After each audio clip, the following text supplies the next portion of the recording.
अब आप बिहार पर हमला करें। सर, इससे जिंदगी मौत से, अब जिंदा रहने से बेहतर है कि मर जाना। जब पूरा का पूरा डेमोक्रेसी और इंसानियत खतरे में कर दे ईडी, सीडी, सीबीआई, तो सर उसके खिलाफ मेरा कहना साफ है। यदि लालू यादव जी के रेलवे विभाग में जब घपला हुआ था तो आप इतने दिन से सोए कहां थे? क्या आप केस को चुपचाप मजबूत कर रहे थे? क्या आपका कोई गुप्त समझौता था?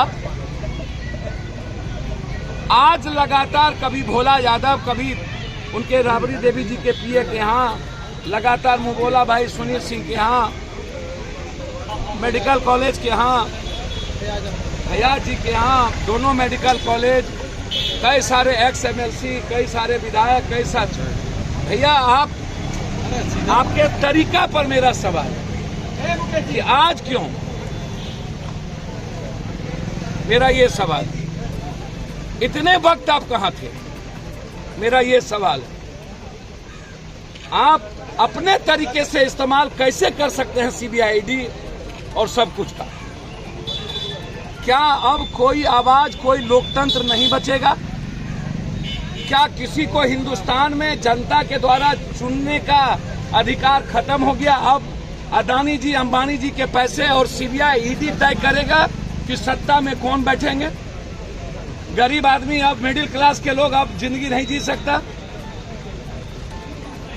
और यदि पूरा परिवार इन्वॉल्व है तो मेरा सीधा सवाल है कि 3 साल से आप कहां थे?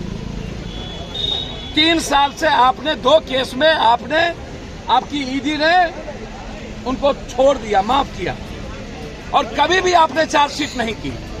भोला यादव को 2.5 सालों तक, 3 सालों तक आपने नहीं पकड़ा।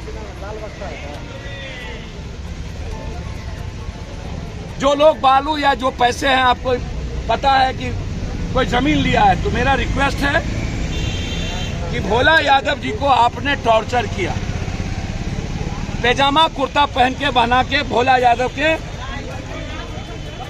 कुर्ता में मूसा दे दिया, मूसा, ये सीबीआई वाले, अब मूसा डाल करके भोला यादव से मुंह जबरदस्ती परेशान किया। और अब जब आज विश्वास मत है, जब तक आपने आरजेडी को धमका के रखना था आप रखे, और जब सरकार बन गई तो अब आप कंप्लीट रूप से डेमोक्रेसी को खत्म करने के लिए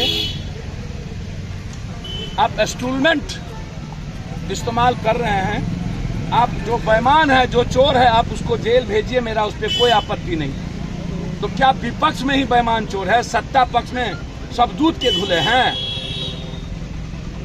33,000 करोड़ से आपने सरकार बदली महाराष्ट्र, 1 लाख करोड़ से सरकार कांग्रेस की तोड़ दी आपने कर्नाटक, 65,000 करोड़ से सरकार तोड़ दी आपने मध्य प्रदेश, गोवा में आपने 30,000 करोड़ से सरकार आपने खरीद लिया कांग्रेस का, मणिपुर में मात्र 2 सीट आप एमएलए बने हैं, सरकार बना लिए।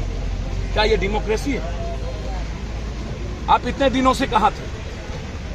क्या सोचते हैं बिहार एक बिहारी बदला लेगा? हम इसके पक्ष में नहीं हैं। जो गलत है आप, और मैं नीतीश कुमार जी से कहना चाहूंगा, नीतीश जी, बिहार हमेशा मर्द होता है, हमेशा चैलेंज स्वीकार करता है। इसके जितने मंत्री का फाइल और चोरी किया है बीजेपी, आर्थिक अपराध के द्वारा उसको जेल में बंद करिए। अब वक्त आ गया है चुप नहीं बैठने का, आर पार लड़ाई लड़ने का। इन सबको जेल में ठूसने की जगह, यदि आज भी नीतीश कुमार जी चुप बैठ गए तो फिर नीतीश कुमार जी